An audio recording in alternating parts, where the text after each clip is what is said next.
আসসালামু আলাইকুম। কেমন আছেন সবাই? আশা করি অনেক অনেক ভালো আছেন। আজকে আমি কুরবানির গোশত দিয়ে বিরিয়ানি রান্না করব। চলুন চলে যাই বিরিয়ানির রান্না করার জন্য। আমি প্রথমে বেরেস্তা বানিয়ে নেব। পেঁয়াজ ভাজা ভাজা করতেছি। আমার পেঁয়াজ বেরেস্তা হয়ে গেছে। পেঁয়াজ বেরেস্তা নামিয়ে নিলাম। এই তেলের মধ্যে গরম মশলা এবং এলাচ দিয়ে দিলাম। এখন পেঁয়াজও দিয়ে দিলাম। পেঁয়াজ ভাজা ভাজা করতে করতে এখানে আদা বাটা, রসুন বাটা এবং লবণ দিলাম। দিয়ে একটু পানি দিয়ে দেব। এখানে দিয়ে কাঁচামরিচ দিয়ে দিলাম।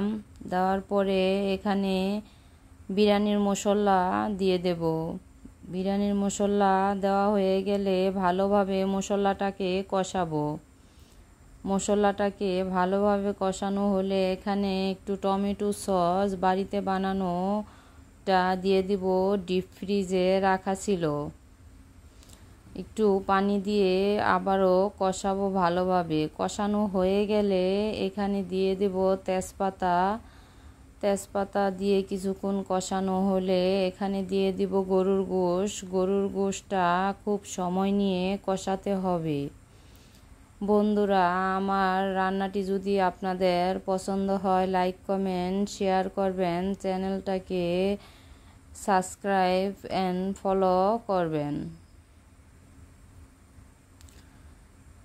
আমি এখানে গরম পানি দিয়ে দিলাম।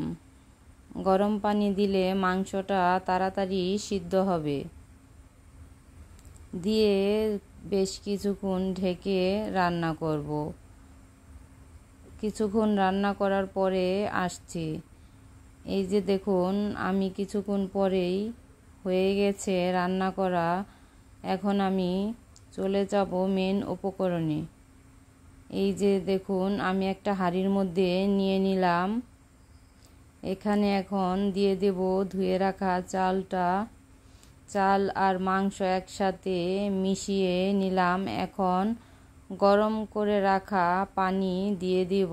এখানে দিয়ে দিলাম পরিমাণ মতো পানি। পানি দিয়ে সুন্দরভাবে মিশিয়ে নিলাম ঠিকঠাকভাবে। মেশানো হয়ে গেলে আমি একটা ঢাকনা দিয়ে ঢেকে দেখব। কিছু কাঁচামরিচ দিয়ে দিলাম। বলক আসা অবধি ঢেকে রাখবো। বলক এসে গেছে যে বেরেস্তাগুলো দিয়ে দিলাম। এই যে দেখতে পাচ্ছেন কি সুন্দর কালার এসেছে। আমার বিরিয়ানিটা হয়ে গেছে। দিয়ে দিলাম ঘি। দেখুন কি সুন্দর হয়েছে। আপনারা এভাবে বাসায় রান্না করে দেখবেন, খুব মজা হবে রান্নাটা।